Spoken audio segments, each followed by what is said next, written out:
मदनपुर से अपने घर वापस चल रहा हूँ।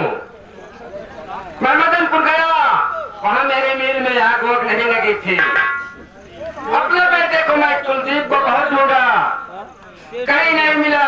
मुझे यकीन हो रहा है कि सचमुच में मेरा कुलदीप बेटा मर गया है। अब मैं चल रहा हूँ अपने घर पर, देखूं मेरे घर की क्या हालत है।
मुझे कुछ भी नहीं मिला।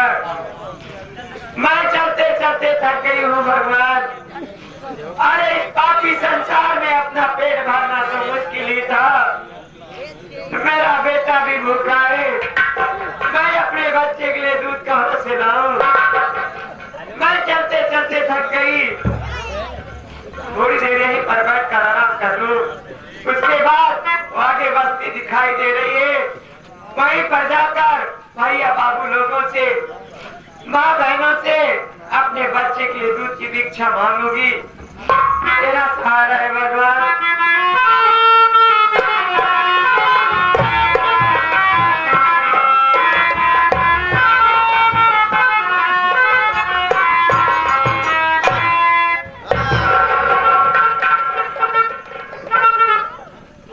या भगवान, ये मैं क्या देख रहा हूँ? इसकी शक्ल तो ऐसे है जैसे मेरी बहू रानी कमला हो। मैं आवाज देता हूँ नाम लेकर, अगर मेरी बहू कमला होगी तो बोलेगी जरूर, बहू कमला, बहू कमला।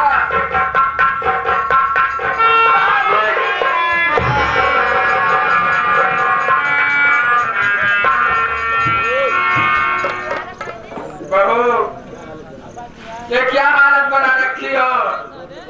और गोद में बच्चा किसका है?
किस पिया की निशानी है बाबूजी। आज जिसके कारण मेरी नैया मझधार में है और जिसके कारण मैं परिवार में नहीं रहने पाई बाबूजी, ये मेरा बेटा है। मेरी बात सुनो। साथ मेरे चलो बहू रानी, तुम अपने घर सारी चिंता हृदय से मिटा दीजिए।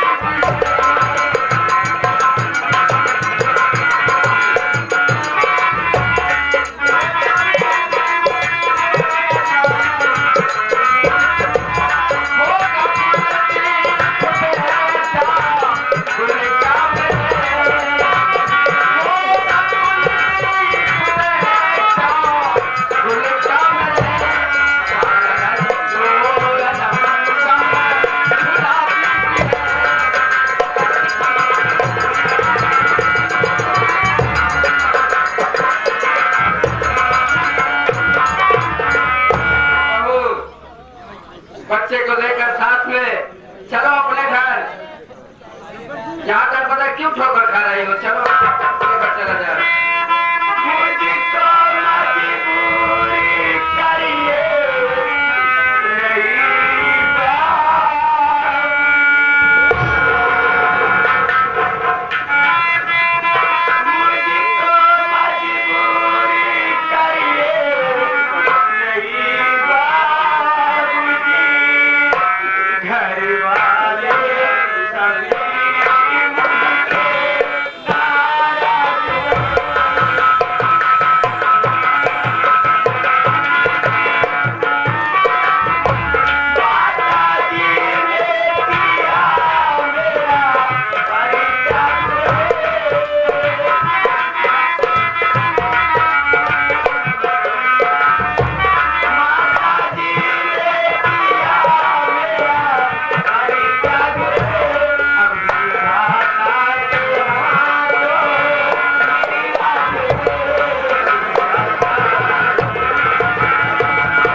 बहुत। कौन मारा तुम्हें? बाबूजी आप तो थे नहीं, मेरी तबीयत ठीक नहीं थी बाबूजी। मेरा संदीप मेरा सर दबा रहे थे, इतने में वो सिंगाया, बोला संदीप मैं सब कुछ समझ गया और देख लिया, तू बिना कमला से प्यार करता है और इसके गोद में जो बच्चा है वो तेरा बच्चा है। तेरा संदीप उसे मार दिए बाबूजी। तो गया माँ जी से बताया, माँ जी आई मुझे बहुत मारा बाबूजी, यहाँ तक कि मेरे शरीर से कपड़े उतरा कर मुझे मार कर नंगी करके भगाए बाबूजी। उस हरामजादी कर्मा क्या है मदान कि मेरे बहू रानी को घर से बेपत भगाया है।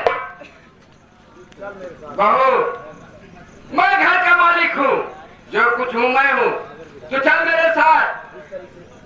जिस तरीके से तुझे बेपत घर से निकाला है उसी तरीके से मैं उसको ना घर से निकाला तो मेरा नाम पन्ना डाल नहीं है। बाबूजी मेरा बेटा भूखा है, मेरे बच्चे के लिए दूध ला दो बाबूजी, नहीं तो मेरा मुन्ना मर जाएगा। यहाँ दूध कहाँ मिलेगा? चल चल घर, चल घर, वही दूध मिलेगा, वही चला दूंगा बच्चे के लिए। ठीक है बाबूजी, चलिए बाबूजी।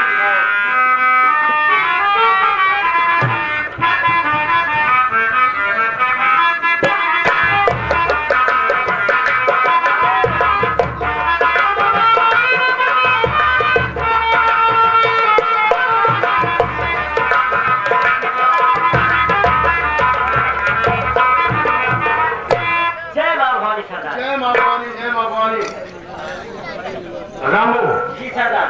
तुझे मालूम होना चाहिए आज इस शहर का सबसे बड़ा सेठ इधर से आने वाला है, और जब हम लोग झाड़ी में छुप के बैठते हैं और जब आए हम लोग उसे लुट लेंगे। सरदार जी हम आप झाड़ी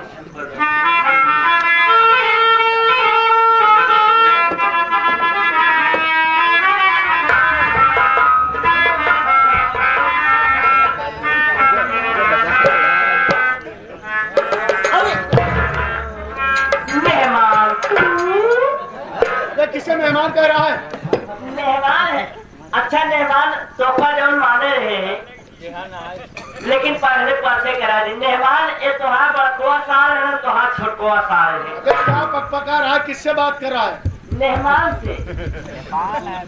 मेहमान तोहफा जौन माने रहे हो दिन तो सार नहीं दे पाए हैं लेकिन तोहफा वाले बहुत चकुआ सार पकड़ के बांधे और चलते हैं पकड़ के आवत है तो काम लेके जरूरी लेके आवत है पकड़ा दी लेके जा। कहाँ जा रहा था? सारे मेहमान के देखे सार लेने जा रहा है। ब्याहे माने रहे देखे देखे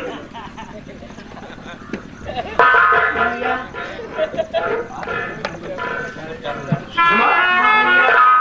तेरे साथ में नौजवान कैसा इंसान है? भैया ये मेरे पति जी हैं भैया। मैं शादी कर ले हूँ भैया।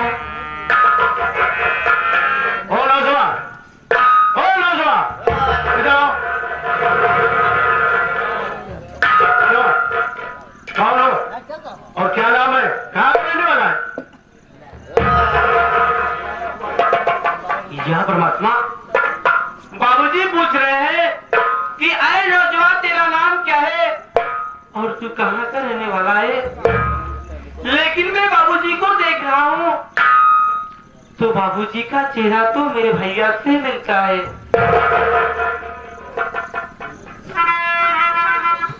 क्या पूछा? कुछ बताएगा?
मेरा चेहरा तेरे भाई से मिलता जुलता है लेकिन और जो मैं पूछूं उससे बता पहले। अरे कहाँ पर है वतन के लापता दे साफ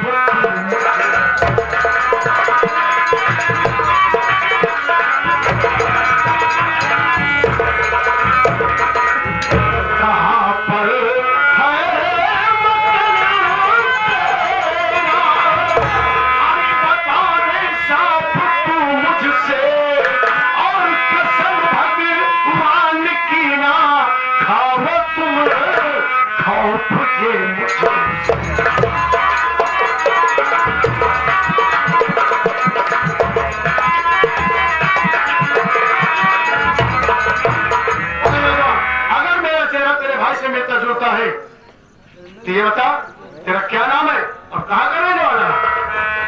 कहते संदीप सब मुझको। या परमात्मा मैं बाबूजी को अपना नाम बताया तो बाबूजी चौंक गए। आखिर बात क्या है मालिक? कहते संदीप सब मुझको वतन है जान मेरी मेरा। अब बताओ नाम अपना तू प्यार कुल है जिगर मेरा।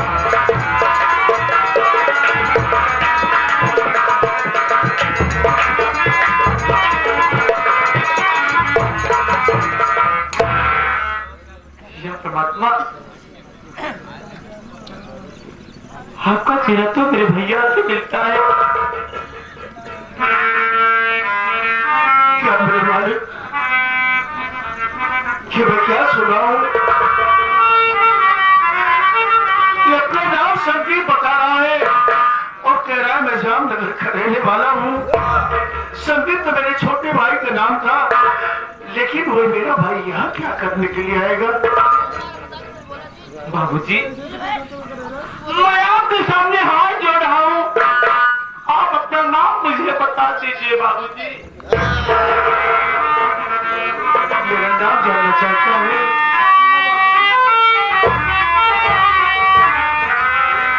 नाम कुलदीप मेरा मैं हूँ, भाई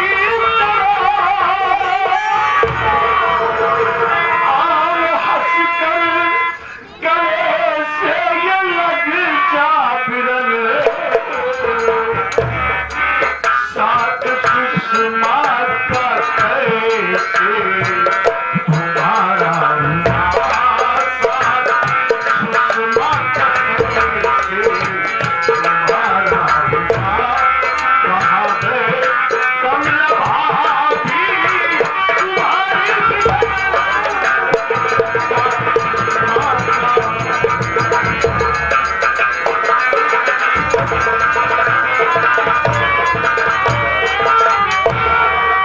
मेरे भाई, मैं तेरा भाई कुलदीप हूँ।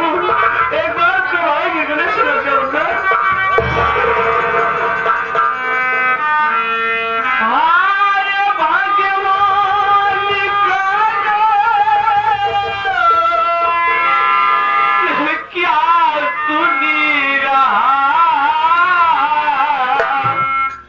मेरे भैया अभी जिंदा संसार में।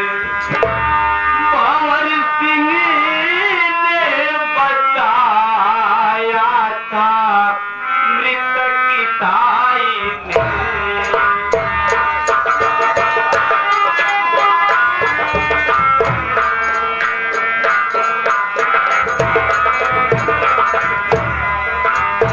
भंवर सिंह ने बताया मृतक ताई ने।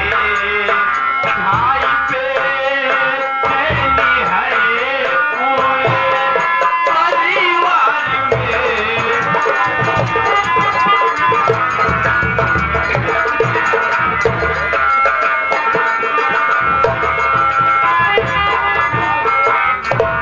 परमात्मा, बाबूजी अपना नाम कुलदीप बता रहे हैं और कह रहे हैं कि मैं तेरा भाई हूँ, लेकिन इसके पहले भगत सिंह बताया था कि तेरे भैया तो मर चुके हैं।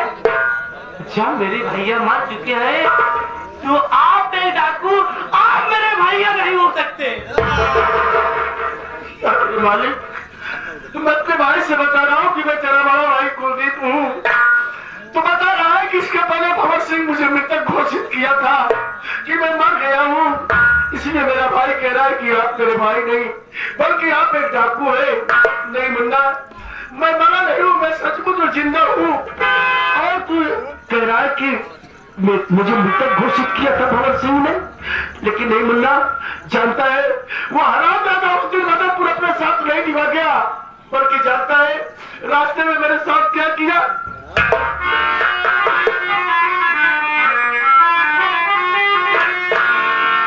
मार कर खंजर मुझको भंवर सिंह ने देख मुझको दिया था वो दरियाओं में। अपनी किस्मत से मुन्ना मैं जिंदा रहा, मुझको सुषमा मिली अपनी किस्मत से।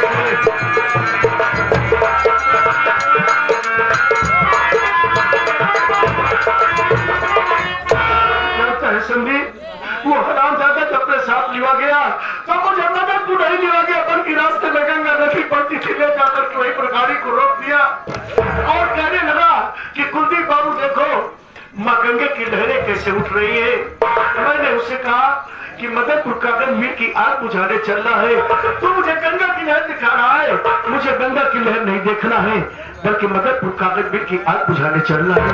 वो कहने लगा कि अब गाड़ी को रोक दिया हूँ, एक नजर माँ का दर्शन कर लीजिए। मुन्ना उसके कहने पर जैसे मैं माँ गंगे की तरफ में नजर उठाया और माँ गंगे को प्रणाम किया, वो हरामजादा निकाला चाकू, मेरे पेट में चाकू मार दिया और अपने पैरों को छोड़ मारा जाकर दरियाओं में गिरा। और उसी में तड़प रहा था, उसी रास्ते से ये सुषमा जा रही थी। मुझे देखा तो दरिया से बाहर आई और ला करके मेरी जान बचाई। जो भी आज इस दुनिया में जिंदा हूँ, मेरे को पता तो गया था मुन्ना, क्या अभी विश्वास नहीं? एक बार मैंने गलत किया था मुन्ना।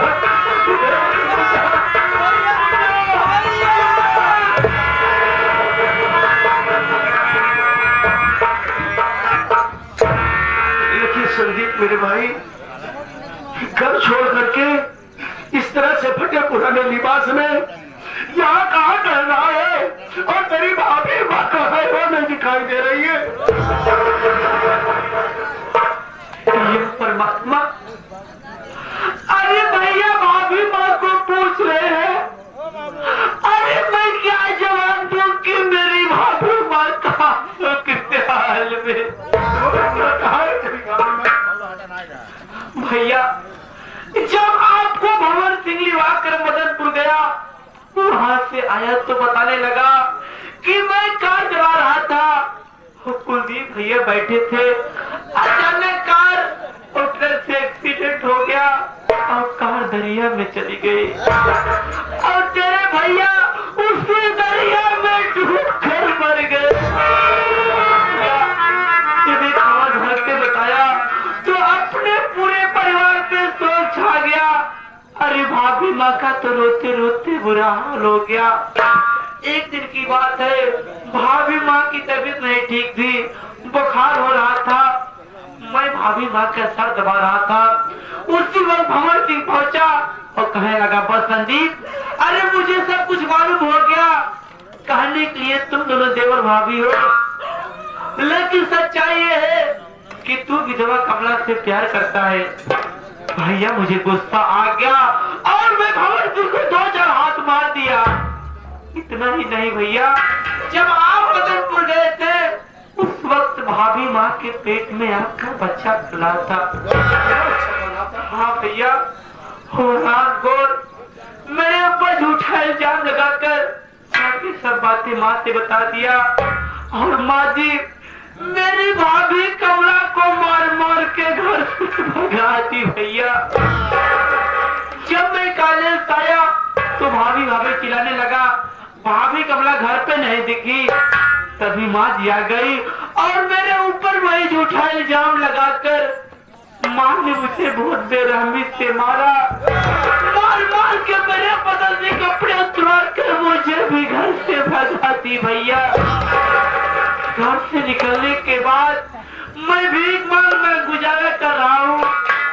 एक प्यास से मेरा गला सूखा जा रहा था और मुझे ऐसा लग रहा था कि अगर मुझे पानी नहीं मिलेगा तो मेरा दम निकल जाएगा। मैं भटकते भटकते यही शिव जी के मंदिर पाया। यहाँ पे सुषमा नाम लड़की थी, ये बेचारी मुझे पानी पिलाई और मेरी जान बच गई। आज मैं दुनिया में हूँ भैया तो सुषमा की बदौलत से हूँ। एक कहने लगी कि आप मेरे साथ शादी कर लीजिए, मेरा दुनिया में कोई नहीं है। भैया मैं भी सोचने लगा कि मेरा ही दुनिया में कोई नहीं है। भैया मैं अपनी हालात को देखते हुए इसके साथ शादी कर लिया। अगर मुझसे कोई गलती हो गई हो तो मुझे माफ करना भैया। तो कहने के मतलब के सब सारी चालबाजी उस हरामजादे भंवर सिंह की और माता कर्मावती का है।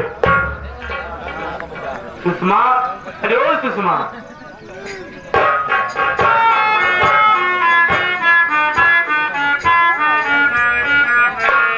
ये मेरे बड़े भैया हैं, जाकर 500 के आशीर्वाद ले।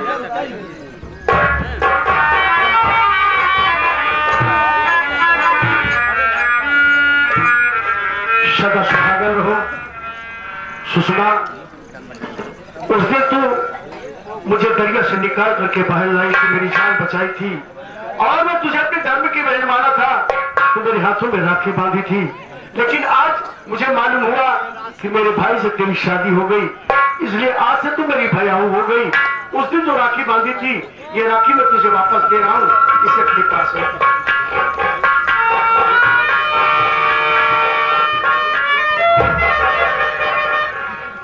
लेकिन भैया, मैं आपसे एक बहुत जरूरी बात जानना चाहता हूँ।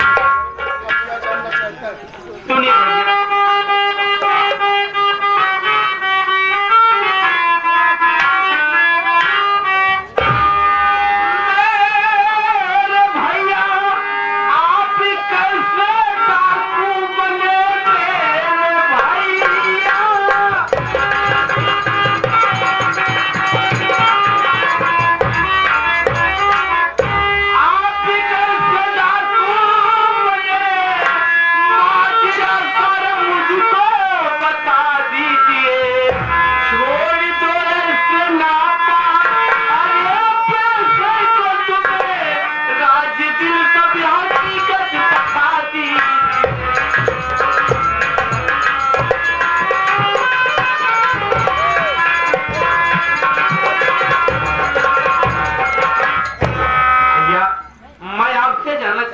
भैया, आप इसके पहले डाकू नहीं थे, आप डाकू कैसे बन गए?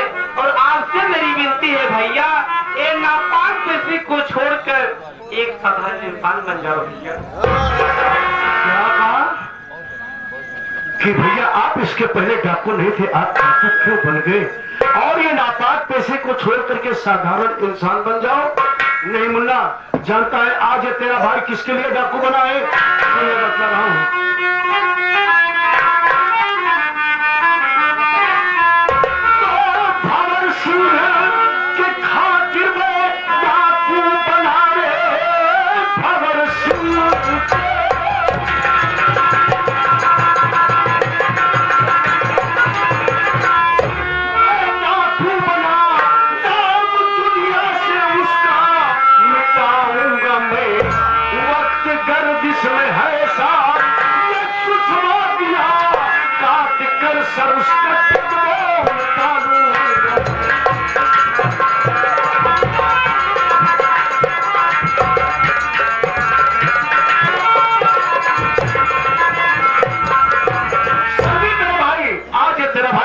डाकू बना है, अपने हाथ में बंदूक का पाला उठाया है, तो उसे हरा जाते भवन सिंह के खातिर। और तू कह रहा है भैया नापाक पैसे को छोड़ करके और साधारण इंसान बन जाओ? नहीं मुन्ना, मैं प्रतिज्ञा कर चुका हूँ कि जब तक उस हराम जाते का सर काट करके न करके इसके कदम नहीं डाल दूंगा, तब तक चैन की सांस नहीं लूंगा। तो भैया आप भंवर सिंह के लिए डाकू बने हैं भैया, तो भैया उस हराम खोर भंवर सिंह को छोड़ना मत भैया, हम दोनों की जिंदगी बर्बाद कर दिया। लेकिन भैया आज 3 दिन से हम दोनों पानी भूखे हैं भैया, हम दोनों को रोटी खिला दीजिए भैया। तुम दोनों प्राणी भूखे हो, ठीक है, चिंता मत करो, इसे शिव जी के मंदिर पर रहना, और मैं जा रहा हूँ कहीं ना कहीं तुम लोग को रोटी का प्रबंध करके लाऊंगा और तीनों लोग खिलाऊंगा। चलो हाँ जी भैया, रोटी ले गए हैं, हम दोनों शिव जी के मंदिर रहेंगे, लेके आएंगे। लेकिन मैं क्या कहना चाहती हूँ, ये हे बलमा परदेसी, हे मनवा के राजा, हे बलमा परदेसी, हे मनवा के राजा, हे बुला ये नैना के पीछे ये नहीं बात सुनाया, ये हमारी दिल दुनिया, कनमाला मोर बचनिया, हे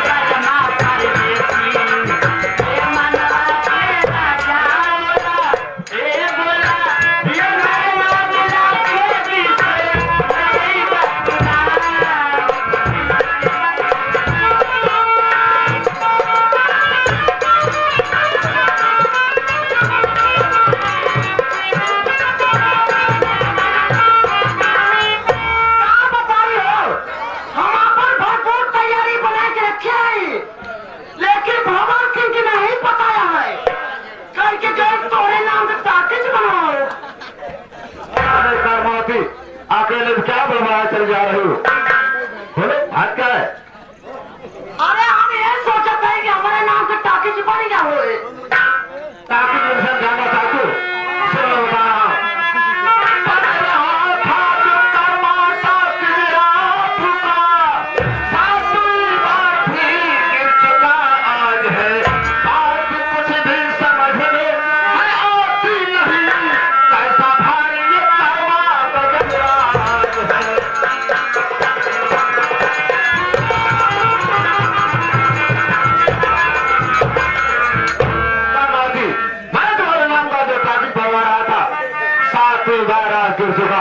जब कुछ ऊंचाई पर जाता है तो अपने आप गिर जाता है। मैं बहुत परेशान हो गया कि हमारा कर्मा टाकिज बार बार क्यों गिरा जा रहा है।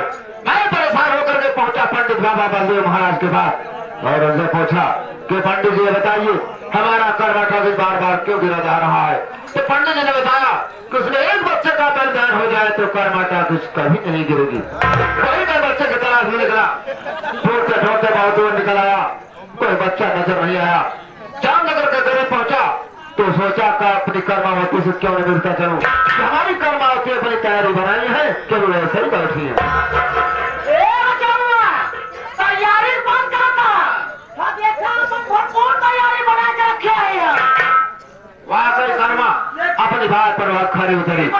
हमारे लिए ताकत न बनवाए पौधा नहीं, ऐसे बात नहीं है। एक बच्चे का बलिदान हो जाएगा तो कर्मा टाकिज भर करके तैयार हो जाएगी। उसमें कोई सोचने और समझने की बात नहीं है। चलो इसी वक्त चलते हैं और बच्चे की तलाश करते हैं। चलिए आओ।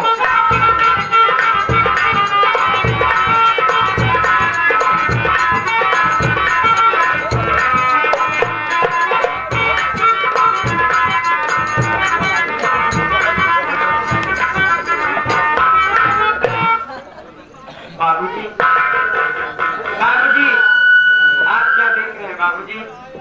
काफी परेशान दिखाई दे रहे हो, क्या बात है बाबू?